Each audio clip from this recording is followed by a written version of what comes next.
എടങ്ങൾ എത്ര ആൾക്കാർ ഈ ഒരു കുട്ടിന്റെ മരണ വാർത്ത അറിഞ്ഞവരുണ്ട്? ഞാൻ പോയിക്കാനത് എന്റെ ഉപ്പാടത്തെല്ലാം പറഞ്ഞു കൊടുക്കണാണ്. ഓനങ്ങനെ നല്ലോനായിട്ട് ജീവിക്കണ്ടാണ്.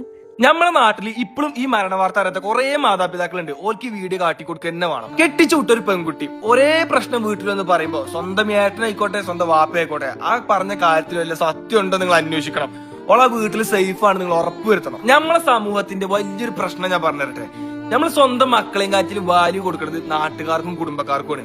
കാരണം ഓല് എന്തെങ്കിലും ഒരു പ്രശ്നം പറഞ്ഞ് വീട്ടിലേക്ക് വന്നാല് നാട്ടുകാരെന്താ പറയാ, കുടുംബക്കാരെന്താ പറയാ, ഈ ഒരു ഒറ്റ ചിന്തല്ലേ അതാദ്യം മാറ്റണം. ആ മരണപ്പെട്ട കുട്ടിന്റെ പ്രശ്നങ്ങൾ മനസ്സറിഞ്ഞൊന്ന് കേൾക്കാൻ ഒരാളുണ്ടെങ്കിൽ ആ കുട്ടിക്ക് ഈ അവസ്ഥ വരില്ലേനു. പിന്നെ മാതാപിതാക്കളോട് പഠിക്കാൻ താല്പര്യമുള്ള കുട്ടികളെ പഠിപ്പിക്കുക. കുറെ ഡോക്ടറാകാനും വക്കീലാകാനും മാത്രമല്ല കുറെ പ്രശ്നങ്ങൾ പരിഹരിക്കാൻ മെന്റാലിറ്റി ഉള്ളിലുണ്ടാവും. സ്വന്തം മക്കൾ ഒരു പ്രപ്പോസൽ വീട്ടിൽ കൊണ്ടുവന്നാല് അതിപ്പോ ഇപ്പൊ ഒരു ബ്രോക്കർ ആയിക്കോട്ടെ അല്ലെങ്കിൽ പീഡിയക്കോലം ആയിക്കോട്ടെ കാക്കയായിക്കോട്ടെ ആര് കൊണ്ടുവന്നാലും ജസ്റ്റ് നിങ്ങളൊന്ന് അന്വേഷിക്കുക അത് ഓക്കെ ആണോ, നല്ലൊരാളാണെങ്കിൽ അത് നടത്തി കൊടുക്കുക.